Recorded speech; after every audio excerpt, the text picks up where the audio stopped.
Assalamualaikum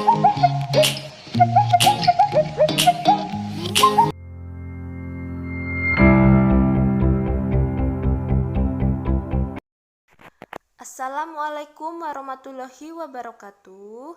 Halo semuanya, apa kabar? Perkenalkan, nama saya Novita dengan NIM 1930202234, kelas PAI 7 2019, jurusan Pendidikan Agama Islam, semester 4, mahasiswi UIN Radenpata Palembang. Di sini saya akan memenuhi tugas akhir saya, yaitu pengembangan media dan sumber belajar, dosen pengampu Muhammad Zulfikar MPD. Baiklah, di sini saya akan menjelaskan hal-hal yang mencangkup tentang pengembangan media dan sumber belajar. Yang pertama, konsep dasar teknologi dalam pendidikan. Teknologi pendidikan adalah kajian dan praktik untuk membantu proses belajar dan meningkatkan kinerja dengan menggunakan dan mengelola proses dan sumber teknologi yang memadai. Konsep-konsep ini diantara lain meliputi pengajaran, audiovisual, media pendidikan, sumber belajar, dan komunikasi pendidikan. Pendidikan merupakan investasi yang penting bagi setiap bangsa. Mutu pendidikan banyak bergantung pada mutu guru dalam membimbing proses belajar mengajar. Dengan metode mengajar ilmiah diharapkan proses belajar mengajar lebih terjamin keberhasilannya, serta didukung dengan adanya perkembangan teknologi pendidikan. Diharapkan guru akan memiliki pegangan yang lebih mantap dan pedoman yang lebih terpercaya untuk memberikan pengajaran yang efektif dan efisien. Karena dengan mendalami teknologi pendidikan, guru akan dapat meningkatkan profesinya sebagai guru dan meningkatkan keguruan menjadi suatu profesi dalam arti yang sebenarnya. Teknologi pendidikan adalah satu bidang atau disiplin dalam memfasilitasi belajar manusia melalui identifikasi, pengembangan, pengorganisasian, dan pemanfaatan secara sistematis seluruh sumber belajar dan melalui pengelolaan proses kesemuanya itu. Yang kedua, teknologi sebagai sebuah pendekatan dalam problematika pendidikan. Problem pendidikan yang ada tidak hanya semerta-merta tanggung jawab penyelenggara pendidikan atau dalam hal ini pemerintah saja, tetapi masyarakat juga ikut andil dalam mengatasi problem-problem pendidikan yang terjadi, sehingga adanya kerja sama antara penyelenggara pendidikan dengan masyarakat untuk melahirkan orang-orang yang berkualitas yang bisa bersaing di pasar global. Peran teknologi tentu saja memiliki peranan yang bisa dilihat dari penerapan prosedur pengembangan pembelajaran dalam penyusunan kurikulum, kalender pendidikan, silabus, dan perangkat pembelajaran lain.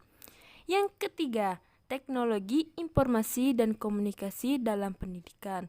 Di dalam dunia pendidikan, teknologi informasi dan komunikasi berperan sebagai perantara antara guru atau dosen kepada pelajarnya. Semakin canggih teknologi dan semakin cepat pendapatan informasi dan sangat mudah komunikasi, mendapatkan materi atau pelajaran hanya beberapa saat, bisa belajar kapan saja dan di mana saja.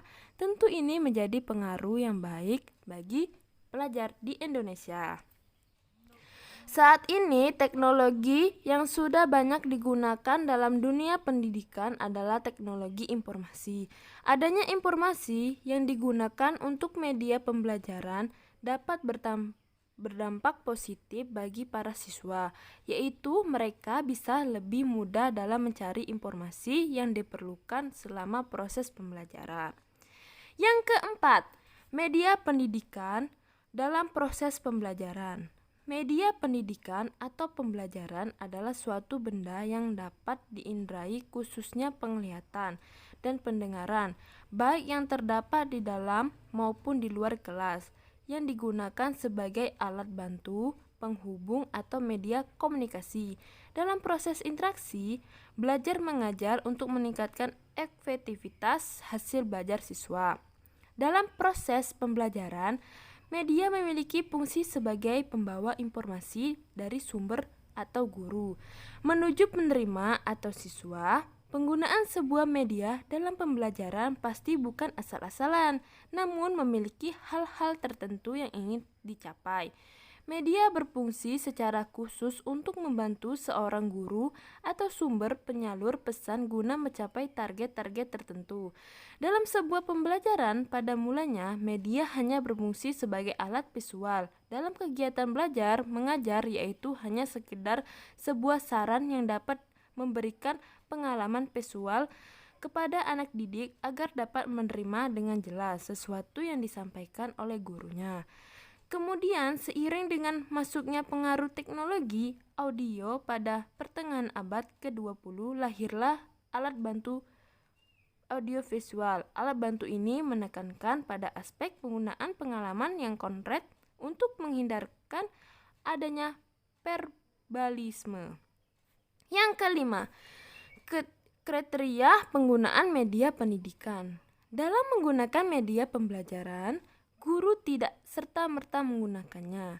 Ada beberapa hal yang perlu dipertimbangkan ketika akan menggunakan media pembelajaran. Secara ringkas, cara memilih media pembelajaran dapat dilihat berikut ini. Dengan cara memilih media yang telah tersedia di pasaran yang dapat dibeli guru dan langsung dapat digunakan dalam proses pengajaran atau pendidikan. Memilih berdasarkan kebutuhan nyata yang telah terencana, khususnya yang berkenaan dengan tujuan yang telah dirumuskan secara khusus dan bahan pelajaran yang hendak disampaikan. Menurut Azhar Arsyad tahun 1997, halaman 76-77 menyatakan bahwa kriteria memilih media yaitu: yang pertama, sesuai dengan tujuan yang ingin dicapai. Yang kedua, tepat untuk mendukung isi pelajaran. Yang ketiga, praktis, luas, dan tahan lama. Yang keempat, guru terampil menggunakannya. Yang kelima, pengelompokan sasaran. Dan yang keenam, mutu teknis. Yang keenam, pembagian dan macam-macam jenis media pendidikan. Yang pertama, media audio. Media audio berfungsi untuk menyalurkan pesan audio dari sumber pesan ke penerima pesan. Yang kedua, media visual. Media visual yaitu media yang mengandalkan indera penglihatan. Yang ketiga, media audiovisual. Yang keempat, media serba aneka. Yang ketujuh, evaluasi pemanfaatan media pembelajaran. Evaluasi media pembelajaran adalah suatu proses untuk mengetahui apakah media yang digunakan dalam belajar mengajar itu telah mencapai tujuan atau tidak. Tujuan evaluasi media pembelajaran antara lain: A. Menentukan apakah media pembelajaran itu efektif. B.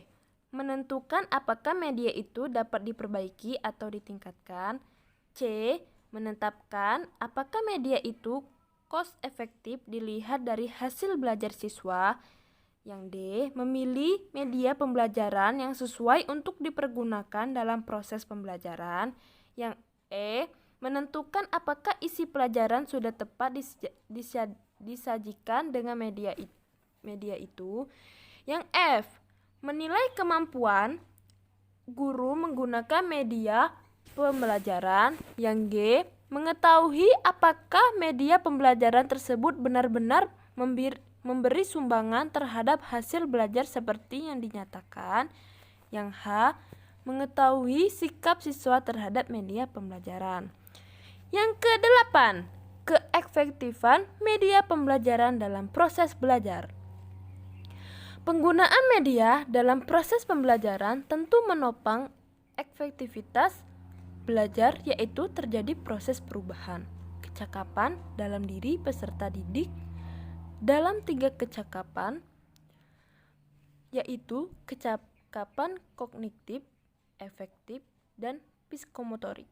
Menurut Nana Sujana dan Ahmad Rifai, ciri-ciri keefektifan media pembelajaran diantaranya adalah Ketetapan media pembelajaran dengan tujuan pengajaran, artinya media pembelajaran harus sesuai dengan dasar tujuan-tujuan pembelajaran yang telah ditetapkan.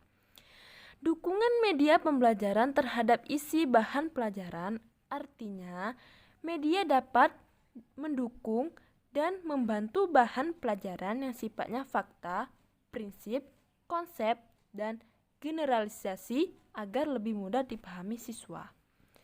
Kemudian, dalam memperoleh media, artinya media yang diperlukan mudah diperoleh. Keterampilan guru dalam menggunakan apapun, jenis medianya, syarat utama yang diperlukan adalah guru dapat menggunakannya dalam proses pengajaran. Tersedia waktu untuk menggunakannya, artinya media yang digunakan tersedia cukup waktu atau tidak dalam menggunakannya. Sesuai dengan taraf berpikir siswa, artinya media yang digunakan sesuai atau tidak dengan kemampuan atau taraf berpikir siswa. Karena dalam menggunakan media harus disesuaikan dengan kelas dan jenjang pendidikan siswa. Yang ke-9, produksi media pendidikan berupa gambar atau non-elektronik. Media merupakan sesuatu yang bersifat menyalurkan pesan dan dapat menyalurkan pikiran, perasaan kepada audiens atau siswa, sehingga dapat mendorong terjadinya proses belajar pada dirinya. Jadi, pada intinya, media berfungsi sebagai alat bantu dalam kegiatan belajar mengajar.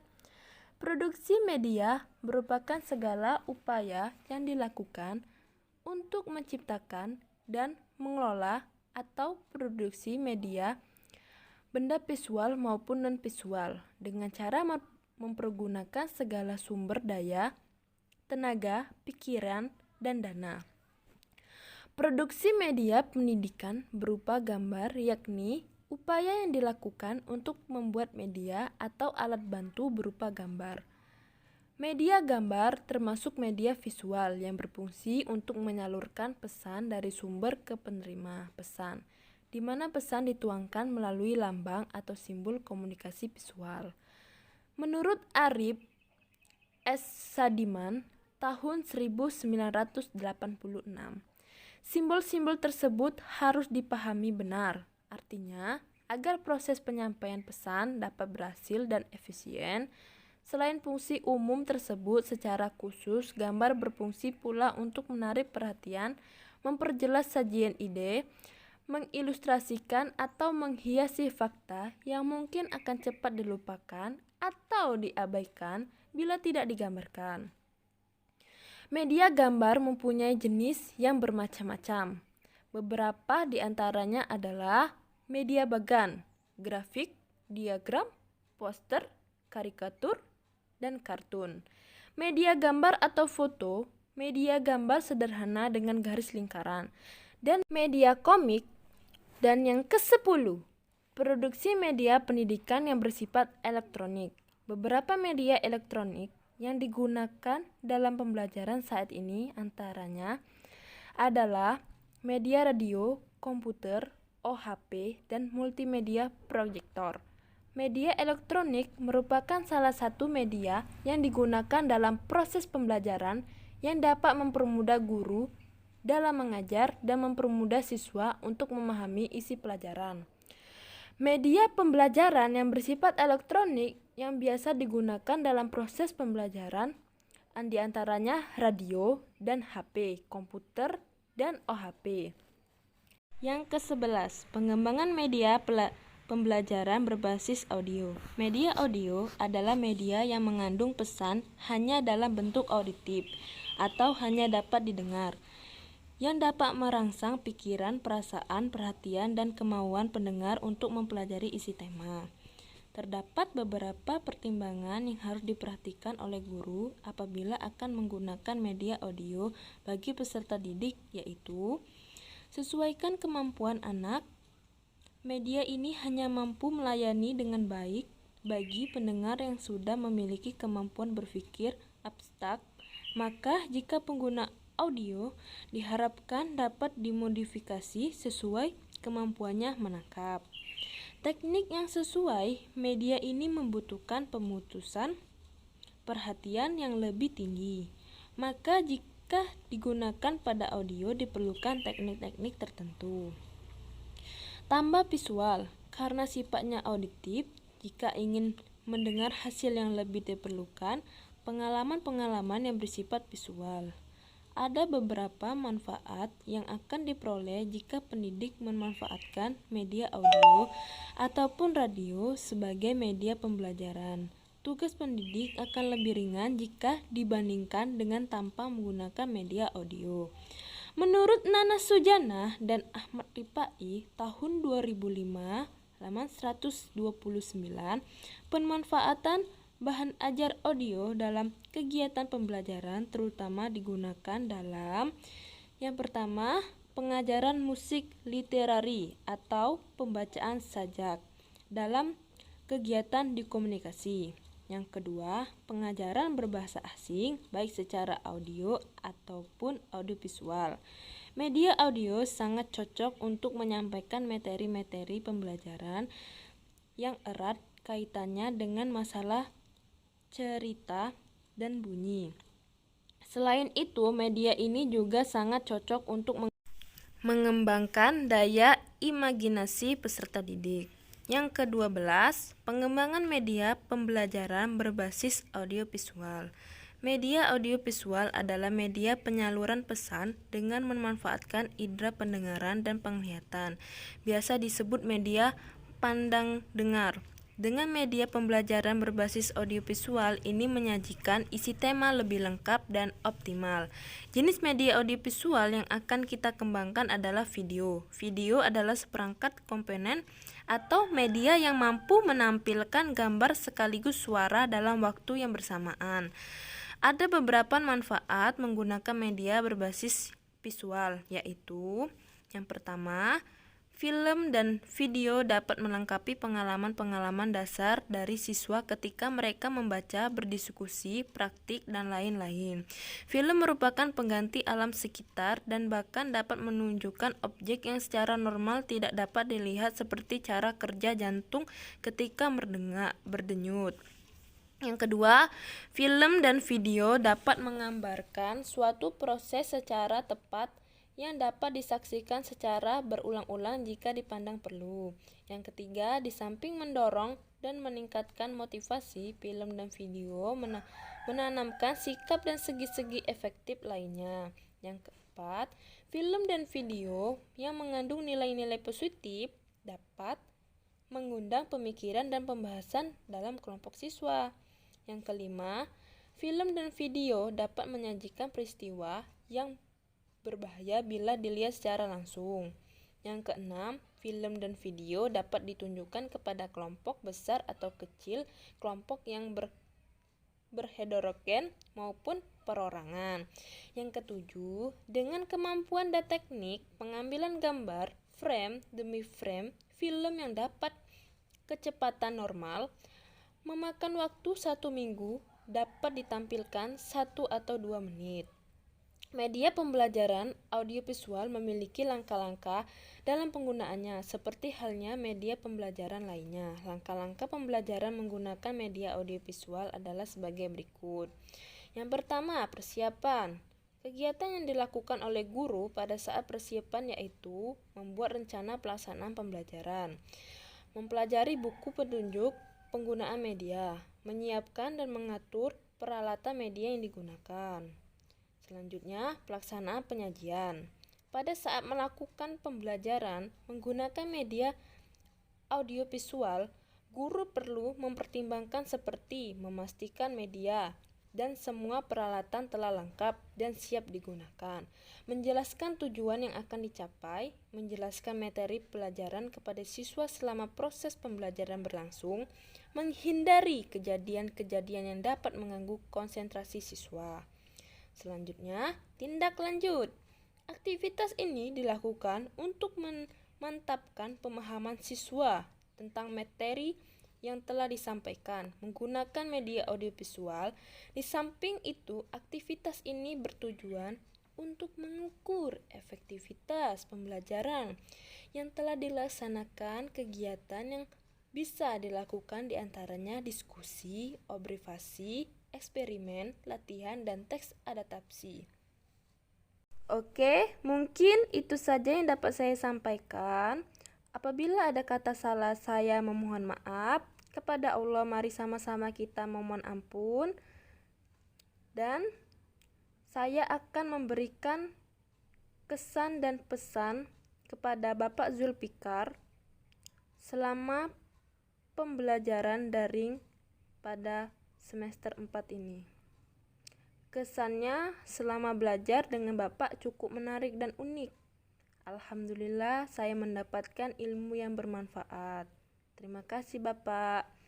Pesannya, semoga kedepannya menjadi dosen yang lebih baik lagi dan memberikan banyak motivasi serta inovasi untuk membantu memajukan peserta didik di era revolusi industri 4.0. Oke. Mungkin itu saja yang dapat saya sampaikan. Saya akhiri. Wabillahi taufiq walhidayah. Wassalamualaikum warahmatullahi wabarakatuh.